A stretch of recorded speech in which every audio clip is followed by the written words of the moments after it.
El avance inexorable del reloj, la noche que sigue al día, el decaimiento imparable de nuestro cuerpo, el progreso ininterrumpido de nuestro avance hacia la tumba.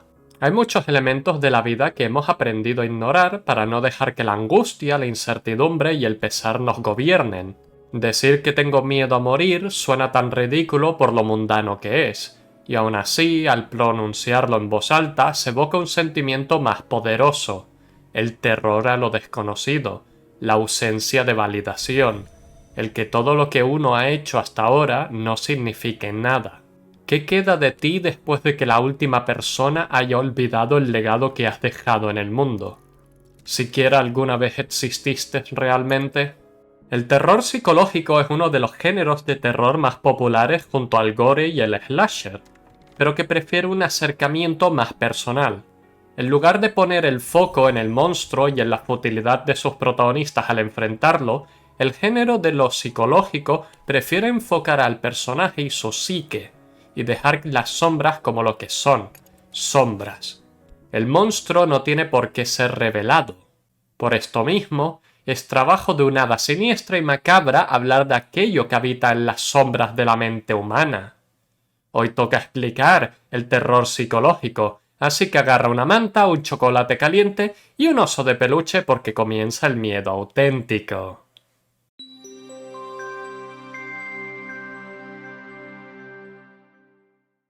Como ya hemos hablado con anterioridad en el canal, el miedo es uno de estos géneros completamente subjetivos, pues no todas las personas somos iguales ni nos aterran las mismas cosas.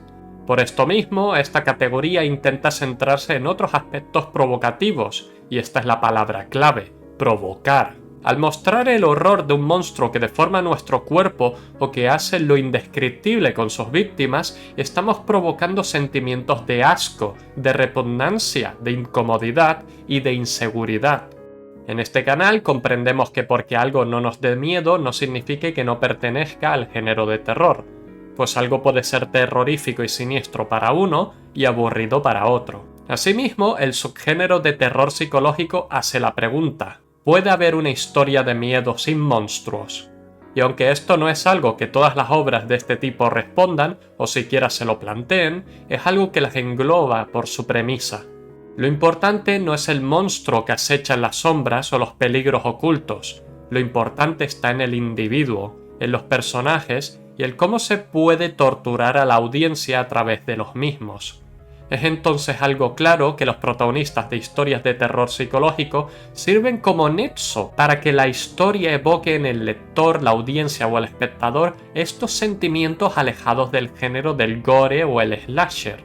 Si una historia de terror nos hace temer la oscuridad, los monstruos y sus acciones, lo psicológico es la otra cara de la moneda, algo que nos hace temernos a nosotros mismos, temer la naturaleza humana. No es lo mismo el sentimiento de vulnerabilidad e impotencia ante algo que nos sobrepasa y que está más allá de nuestras capacidades físicas, a algo que nos inflija este mismo sentimiento de vulnerabilidad, pero mediante algo más personal, haciéndonos cuestionar la realidad que contemplamos.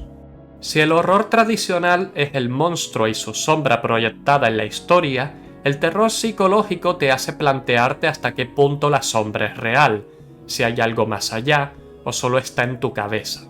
Para entender a lo que me refiero y verdaderamente poder empezar a hablar del tema, me gustaría compartir con vosotros una experiencia que tuve con una obra que se llama Houseki no Kuni o La Tierra de las Gemas en español. Esta obra y su manga no están promocionados bajo el género de terror psicológico.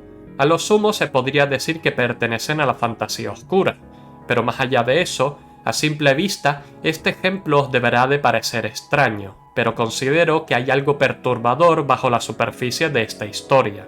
Para empezar, Houseki no Kuni sigue a Fosfofilita, su protagonista, quien es una gema en una tierra donde la humanidad se ha extinguido y esta nueva raza de personas gema habita en la superficie. Las gemas son inmortales, pues no conocen la vejez o el deterioro, y si son dañadas pueden rearmar las partes perdidas del cuerpo si recuperan los fragmentos que se hayan partido o si adquieren suficiente material de la misma categoría. Al mismo tiempo, viven en una especie de residencia escuela junto a Kongo, un monje budista misterioso que lleva ahí desde antes que la primera persona gema emergiera en el planeta hace casi 3 milenios. En primera instancia, el color de las gemas, lo alegre de la actitud de las mismas y lo hasta idílico del escenario nos puede hacer creer que estamos en un paraíso, un remanso de paz, pero las gemas también tienen sus problemas. Los Lunarians son los principales antagonistas de la historia, criaturas enigmáticas que parecen humo dado forma y están obsesionados por recopilar gemas, así que aprovechan cada oportunidad para robar fragmentos de nuestros personajes en cada combate y llevárselos, habiendo logrado robar gemas enteras en este punto de la historia. Por si fuera poco, la biología de estas gemas hace de esto un acto especialmente perturbador. A pesar de tener este aspecto humano, las gemas carecen de órganos internos o nada parecido. De hecho, solo necesitan de luz para nutrirse y seguir hacia adelante. Al mismo tiempo, su constitución inmortal las hace incapaces de mejorar. Una gema que haya nacido con una dureza y una resistencia basada en el tipo de mineral que pertenezcan, jamás será capaz de mejorar por mucho que se esfuerce. Puede cambiar los métodos para luchar o cómo hace las cosas, pero sus capacidades y límites físicos son absolutos e infranqueables. A esto hay que sumarle el hecho de lo que ya he mentado, pero su biología dista de la humana, con las memorias y experiencias que uno ha vivido acumulándose a lo largo del cuerpo. Esto quiere decir que si sufres un accidente, si te fragmentas un dedo o en un combate pierdes un brazo o una pierna, corres el riesgo de olvidar tus memorias más felices, tus experiencias y hasta tu propia personalidad. Con este contexto, ahora diré que cuando vi el anime de Houseki no Kuni por primera vez, hubo algo que me perturbó y me hizo sentir incómoda durante toda la obra. Y ahora que he retomado la misma y me he leído el manga al completo, he vuelto a experimentar este sentimiento. Con esta premisa seguimos a Fosfofilita, nuestra protagonista y gema que se siente inútil porque lleva los últimos 3 siglos sin hacer nada porque Kongo no es capaz de idear un trabajo para ella. Cada una de las gemas tiene un rol asignado según su talento y sus capacidades. Tenemos a Bort, quien es una gema combativa y la mejor luchadora de la academia, a Rutilo, la médico de la escuela y especialista en rearmar las gemas tras incidentes y la lista sigue. Sin embargo, Fosfofilita no tiene ningún tipo de talento destacable que solo ella pueda hacer. Es una gema frágil, con una dureza de solo 3,5 en una escala de 10, e incluso gemas con una dureza inferior, como Navarita, tienen capacidades especiales como requerir luz mínima y estar activa durante la noche, o el veneno que segrega y puede manipular. Esto hace que esta pequeña y optimista gema se sienta fuera de lugar, porque nadie le ha dado un trabajo y no es capaz de hacer las mismas cosas que las demás. Esto hace que Fosfofilita esté constantemente en una búsqueda de validación que le es denegada por todos a su alrededor. Asimismo, tampoco ayuda la actitud que estas personas tienen con nuestra protagonista, que la ven como un estorbo y un problema andante, y desearían que cambiara, y este se convierte en el eje central de la historia. Al principio, Fosfofilita intenta cambiar haciendo trabajos que no ha experimentado hasta ahora, lo que termina causando más problemas al resto de gemas que se ven envueltas en sus accidentes. Incluso cuando nuestra protagonista es supuestamente convertida en una babosa marina, la reacción que tienen las gemas es que prefieren a la nueva Fos a la anterior. Hasta cierto punto puedo llegar a comprender la mentalidad de un ser que vive para siempre y no experimenta cambio, pero esto no excusa lo que sucede a continuación. En la historia, Fosfofilita eventualmente pierde las piernas y tienen que implantarle unas nuevas de un mineral compatible. Esto es escalofriante, porque no solo es el hecho de que haya perdido aproximadamente 1/3 de sí misma, sino que sus recuerdos y memorias también. Esto, que debería de ser un momento trágico y siniestro, de pronto es recontextualizado por las gemas que solo se preocupan porque ahora Fos es capaz de usar sus nuevas piernas con mayor agilidad que las anteriores. Esto hace que por primera vez en su vida Fosfofilita se sienta apreciada por su familia, por sus hermanas, pero la ilusión no dura mucho tiempo. Al darse cuenta de que solo velocidad no arregla el hecho de la incompetencia de Foss y que sigue siendo igual de frágil, las gemas empiezan a desear que adquiriera unos brazos a la par de sus piernas. Así dejaría de ser tan inútil. Y la historia parece darles la razón, porque eso es justo lo que pasa.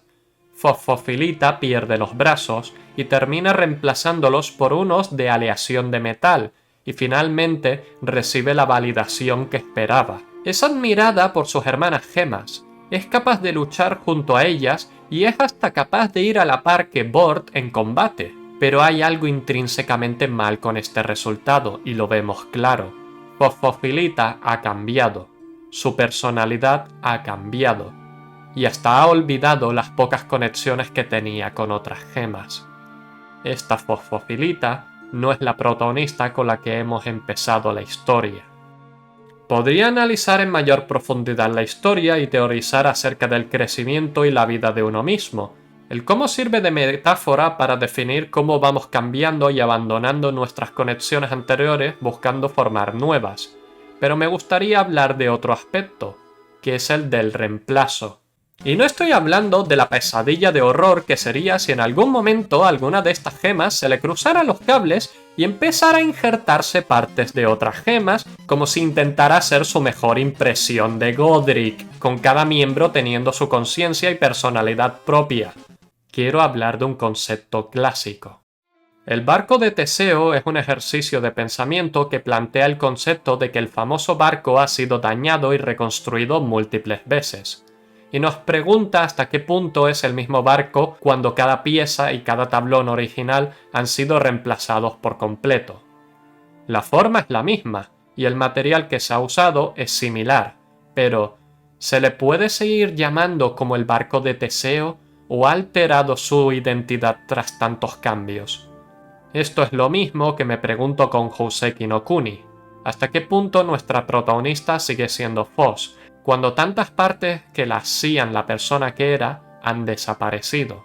¿Es esta inseguridad, este miedo al sentir que ya no conoces a alguien, lo que sentí hace tantos años cuando su anime se estrenó y lo que volví a sentir con su manga? Esto nos genera cierto temor, porque cuando ya no conoces a alguien, ya no sabes de lo que es capaz. No sabes qué tan lejos va a llegar o qué pretende. Por eso a veces tememos reconectar con las personas que hemos dejado atrás. ¿Hasta qué punto es la misma persona? Siguiendo este pensamiento, hay aspectos que si los miramos desde cierta perspectiva verdaderamente son aterradores, como por ejemplo el poema de Francisco de Quevedo. Cito textualmente: «Ah, de la vida, nadie me responde. Aquí de los antaños que he vivido, la fortuna mis tiempos ha mordido, las horas mi locura las esconde, que sin poder saber cómo ni a dónde, la salud y la edad se hayan huido. Falta la vida, asiste lo vivido, y no hay calamidad que no me ronde. Ayer se fue, mañana no ha llegado, hoy se está yendo sin parar un punto. Soy un fue y un será y un es cansado. En el hoy y mañana y ayer, junto a pañales y mortaja, y he quedado presentes sucesiones de difunto». Este poema trata de la vejez, del paso del tiempo, de cómo la vida se nos va si no nos damos cuenta de ello. Pero quiero quedarme con el último párrafo y la última oración: «y he quedado presentes sucesiones de difunto». Esto es un pensamiento bastante perturbador, que no somos más que sucesiones de difunto viviendo hacia el futuro. Tu yo de ayer está muerto, tu yo de ahora está muriendo, y tu yo del futuro aún no ha vivido. Las células de nuestro cuerpo están en un constante ciclo de vida y muerte, de nacimiento y reemplazo. Según tengo entendido, nuestro cuerpo tarda 7 años en reemplazar la totalidad de nuestras células, lo que hace preguntar a uno: ¿hasta qué punto sigo siendo yo mismo? Este es uno de los aspectos que explora el terror psicológico, la crisis de identidad, pero no es el único. Veamos qué otros hay. Las obras de terror beben bastante de otras fuentes para inspirarse, y hasta mezclan bastante con el género del misterio, para mantenerse en lo oculto el mayor tiempo posible. Mantener al monstruo, al asesino o al enemigo en este halo de misterio, este misticismo que los hace sentir más allá de lo natural, un peldaño por encima. Mientras que cuando nos es revelado la verdad, se rompe esta ilusión. En el terror psicológico, si lo importante son las sombras y no el monstruo, entonces resolver el misterio tiene que ser algo que físicamente queramos evitar, porque la verdad nos puede destrozar. Enfrentarse a los miedos de cada uno no es lo mismo que mirarse al espejo y reconocer el monstruo en el que nos hemos convertido. Silent Hill, Amnesia The Dark Descent son juegos que se basan en reflejar la parte oscura de la psique de sus personajes y destrozarnos hasta que logremos superarlos o caer en el intento. También lo es Cry of Fear y Soma, experiencias que nos hacen dudar de hasta qué punto lo que vemos es real. Y este es un factor bastante importante, la paranoia. La paranoia nos hace estar siempre alerta, que lleguemos hasta imaginar lo que no hay para justificar nuestra sobretensión. La inseguridad nos hace plantear escenarios que no son, y nuestros miedos reinan supremos cuando nuestros mayores temores salen a la luz. No es de extrañar entonces que uno de los métodos más usados por juegos de miedo y de terror psicológico es romper la cuarta pared. Doki Doki Literature Club es infame por popularizar esto, y lo que logra haciéndolo es que nos sintamos vulnerables. Cuando estás inmerso en un juego, una obra o una experiencia, tiendes a disociar para poder vivir la experiencia a través del protagonista. Pero al romper esta cuarta pared, al referirse a la historia a ti directamente, te genera este efecto de vulnerabilidad y rechazo. Ya no sabes de lo que es capaz el juego, o de hasta qué punto estás seguro. Es este golpe que nos mete de cabeza en el modo alerta y ya no somos capaces de volver a nuestra calma y seguridad hasta que la experiencia haya concluido. Sin embargo, me gustaría hablar de un aspecto en concreto usando uno de mis juegos favoritos de terror como ejemplo. Darkwood es una experiencia que se nutre y alimenta de nuestra paranoia, de dejarnos llevar por la música y el ambiente para rellenar los huecos y crear monstruos en las sombras. En Darkwood jugamos al viajero, un extranjero que se ha visto atrapado en el bosque y ha de sobrevivir el suficiente tiempo para dar con una salida. El juego entonces se divide en dos fases, día y noche. Durante el día tenemos la mañana para armar nuestras defensas y fortalecer nuestra base, pero inevitablemente tenemos que salir a explorar para recolectar recursos de los que no disponemos. Tablones y tachas para ventanas y puertas, componentes para armas y trampas, y objetivos para progresar la historia.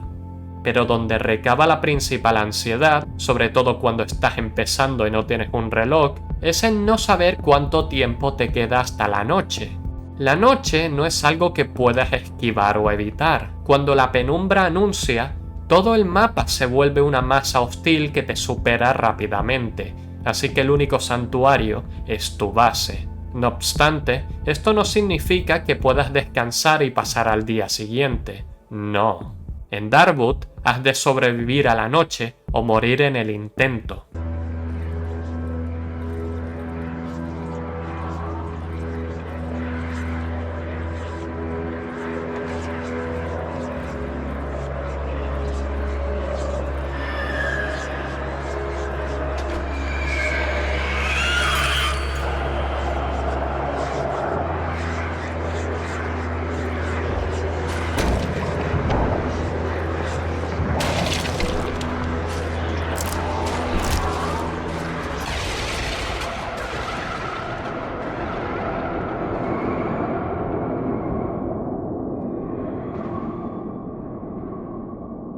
Solo podrás moverte por tu base durante la noche, pero a medida que la historia progrese, recibirás incluso mayores limitaciones, como que la oscuridad te haga daño, así que tu única opción es atrincherarte y rezar por la mañana. Este juego triunfa en estos momentos, porque a pesar de que más o menos las noches duran lo mismo, sentirás que cada una se hace eterna por el otro elemento que la acompaña, los eventos aleatorios. No puedes predecir lo que va a ocurrir, pues hay cientos de eventos y algunos son específicos de cada base. A veces se abrirán puertas y escucharás cosas golpeando las paredes, pero no sabrás si es un ser que ha entrado a tu casa y te está buscando o son simplemente ruidos ambientales. A veces verás siluetas y visiones y otras veces son enemigos al acecho. Incluso si ya has jugado a Darkwood con anterioridad, es probable que la noche te pille desprevenido y debas adaptarte. Y ahora que han anunciado Darkwood 2, espero que la secuela sea capaz de captar el sentimiento de paranoia e incertidumbre que me ha generado el primero. Por último, me gustaría hablar de ciertos temas. No he mentado el terror cósmico en este vídeo porque ya tengo uno acerca de este, y cómo usa el terror psicológico de inspiración para mostrar sus escenarios y amenazas. Por otro lado, tengo la intención de hablar de cómo el terror psicológico empieza en la mente y es una forma de torturar al lector a través de la historia para alcanzar la catarsis. Y para esto me toca hablar de un terror real, las enfermedades.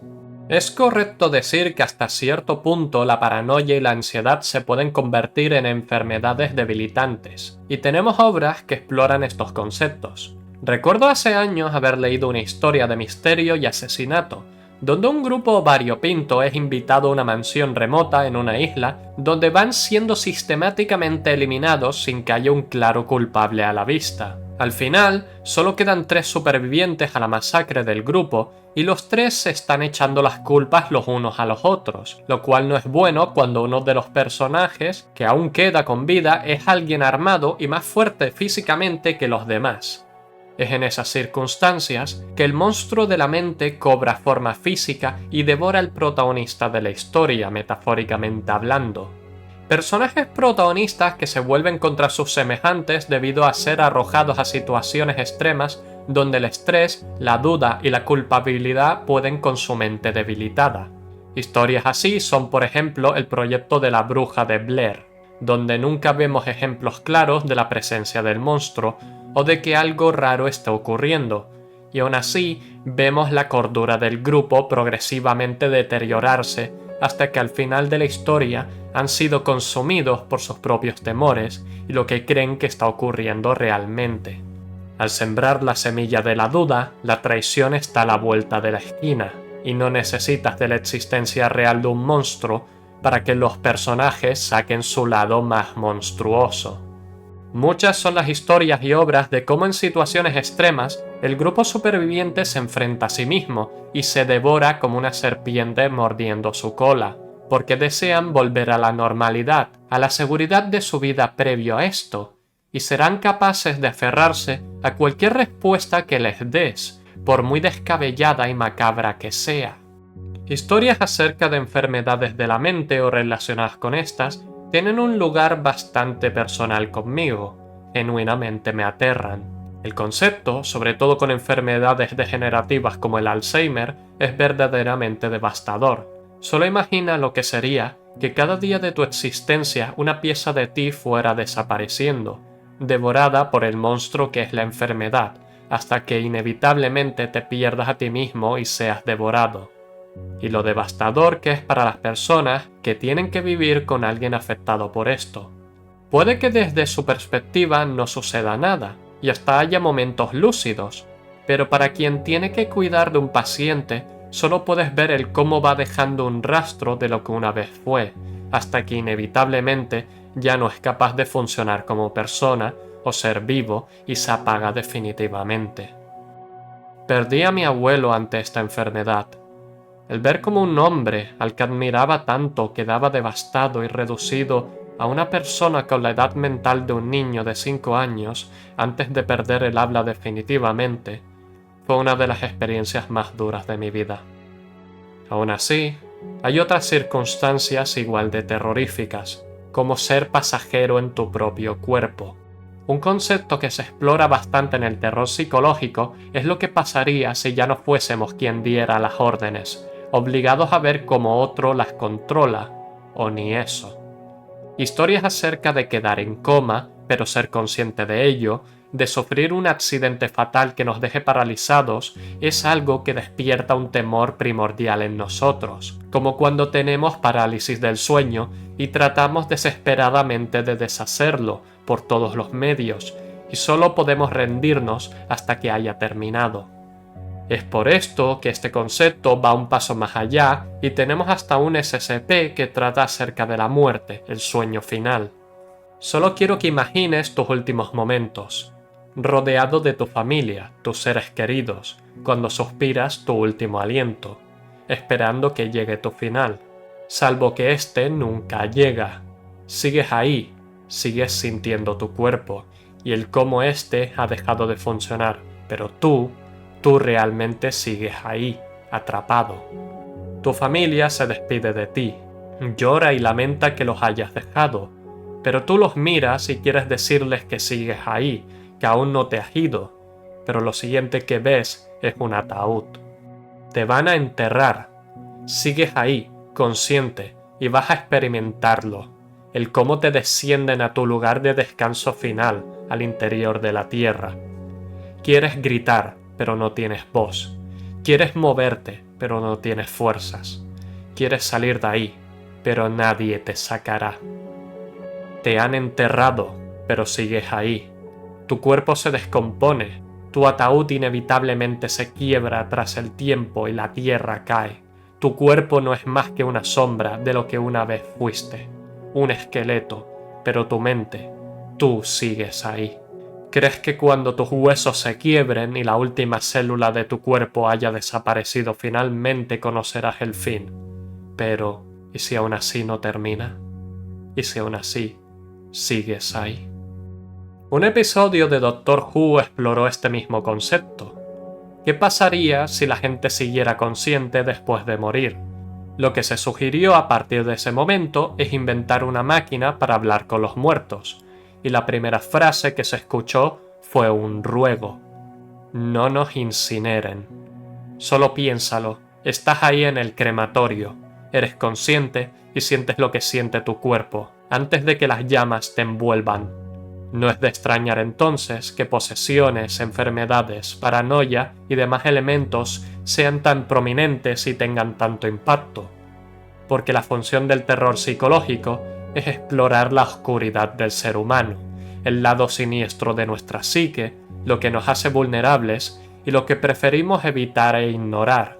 Cuando contemples el abismo, teme que el abismo te devuelva la mirada. Así que, cuando te mires al espejo, recuerda, el monstruo eres tú. Con esto dicho, espero que os haya gustado el vídeo. Recuerda darle a me gusta, suscribirte, comentar y compartirlo para llegar a una mayor audiencia, así como darle a la campana para ser notificado de cuando publico un vídeo nuevo. Especiales agradecimientos a Rec433, Hefesto, Adranos, Roger el Zorro y Sionic, así como los caballeros que han votado por este tema y cuyos nombres aparecen en pantalla. Si tú también quieres contribuir a mi causa para que siga trayendo este tipo de vídeos, así como poder votar por los siguientes temas, aparecer en los créditos y otras recompensas especiales, tienes las opciones de miembros del canal o mi Patreon. En caso de que no te gusten las suscripciones de pago, tengo un Ko-fi para donaciones. He sido Albi Rodnus, el Hada Cuentacuentos, y me despido.